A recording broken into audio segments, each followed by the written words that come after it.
Welcome to another video. I wanted to talk about this little problem puppy video here a little bit. We had a couple comments on it from Joe and Kurt, and they both kind of viewed the puppy a little differently. I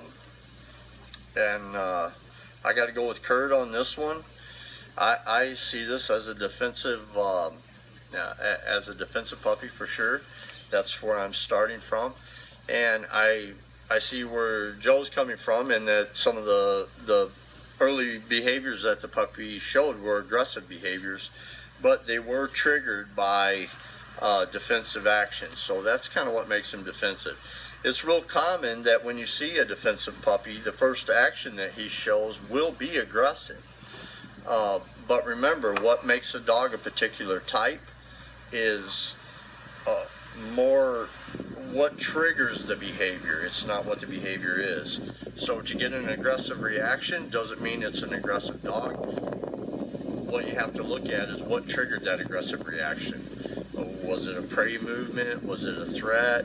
Was it a challenge? And in this dog's case, it's actually the threats. It's when you get into his space, you actually kind of put your hands on him, you make a threatening gesture toward him, you swipe at him. You could challenge him to be faster than you from 10 feet away, and he could care less. I mean, he'll lay there and look at you, and you got to actually get into his space before he cares. So I read Kurt's explanation of what's going on and around, and it's pretty much spot on. I'm glad you're seeing things the way that I'm seeing them. It's pretty much what you're explaining there is exactly what's happening. And this is something that I do all the time. This is not an eye-opening thing for me. This is something that I've been doing for years with these dogs, and really kind of learned on this type of dog. Was some of the first dogs that I trained. Actually, the techniques are harder to use, and really it's harder to create balance, and they're really good prey-driven dog.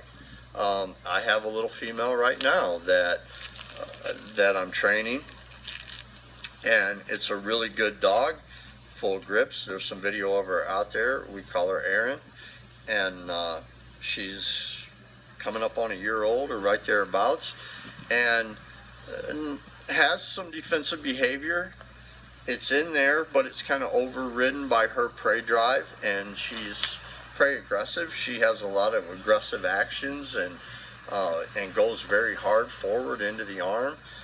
So but there's still a defensive side or a civil reaction sometimes when I come and just threaten her that I would like to see more of to create the balance that I'm after. I would like to see her be more aggressive there, but she has so many good things going on that the issue becomes that balancing act. Do I give up some of this to get some of that, and am I going to benefit from it? And so those tend to be the dogs that are harder to create balance in. And this little puppy, you don't really have a choice. If you want to work him, you got to get up there and you have to make a little bit of this, and then you have to make some of that, and now we're already starting to see, because we're going to post some videos of him now, now it's rolling. Now he's just starting to look like a really nice puppy, and it's hard to tell what's driving what. All those things are coming together in a real nice way, which they often do. If you can create that balance, you still get the best dogs. And I mean the dogs that do everything. The dogs that are civilly aggressive, when you can grab by the collar and fire him up on somebody, and they look gnarly and scary and strong, and then they also take the full grips, and they have big speed, and they big barking in the blind. The more balanced the dog is, the easier it is to get all these things. The more out of balance he is. So if he's just prey driven or whatever, he may have big full grips and good speed, but usually the barking isn't what you would like it to be. It isn't as aggressive as you would like, because he doesn't have that defensive edge, or he doesn't have that tint of this is a real thing to it. So that's why the balance is so important. But it is harder to see when you're working the prey dogs, because they do a lot of the things naturally which is the plus. I mean, definitely ain't knocking that, like it myself, but it's just that question of, okay, I can see he's not looking at me. I can see if I don't have the equipment, he's really not engaging me personally. And then there's that question of, when do I make that happen? Or do I ever make that happen? Or if I do make it happen, or what if he's so confident and just wanting to grip on something, I really got to start pressuring him to make him look at me, and is that worth doing?